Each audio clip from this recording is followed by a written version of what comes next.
आकाशवाणी नागपूर हे मांगी कुलकर्णी आपल्याला ठळक बातम्या देत आहे। नवी दिल्लीतल्या डॉक्टर राम मनोहर लोहिया रुग्णालयात गैरव्यवहार करणाऱ्या 11 वैद्यकीय कर्मचाऱ्यांना केंद्रीय गुन्हे अन्वेषण विभाग अर्थात सीबीआयनं अटक केली आहे।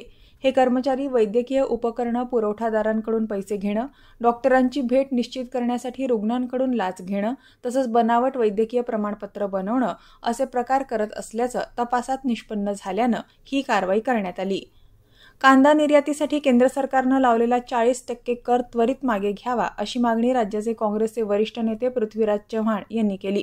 छत्रपती संभाजीनगर इथं पत्रकार परिषदेत ते बोलत होते। यासाठी राज्याचे मुख्यमंत्री एकनाथ शिंदे, उपमुख्यमंत्री अजित पवार यांनी केंद्र सरकारला कर रद्द करण्याबाबतची विनंती करावी असं ते म्हणाले।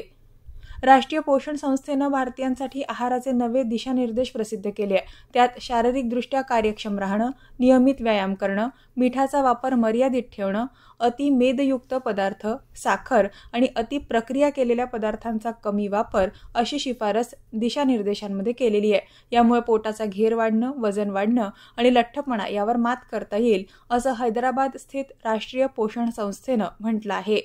राष्ट्रीय स्वयंसेवक संघाच्या लोककल्याण समितीच्या वतीनं राबवण्यात येणाऱ्या प्रकल्पाअंतर्गत डॉक्टर हेडगेवार रक्तपेढीत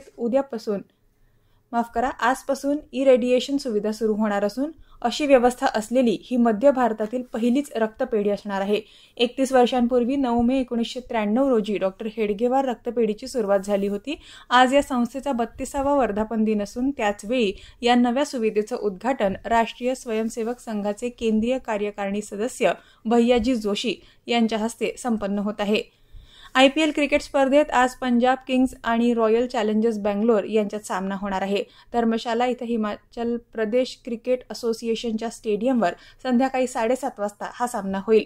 आगामी काही तासात यवतमाळमध्ये काही ठिकाणी विजांच्या कडकडाटासह वादळाची शक्यता असून अकोला, अमरावती, बुलढाणा, चंद्रपूर, गडचिरोली, वाशिम इथं तुरळक ठिकाणी हलक्या ते मध्यम स्वरूपाच्या पावसाची शक्यता आहे। येत्या 12 तारखेपर्यंत विदर्भात सर्व जिल्ह्यात पावसाचा येलो अलर्ट असणार आहे।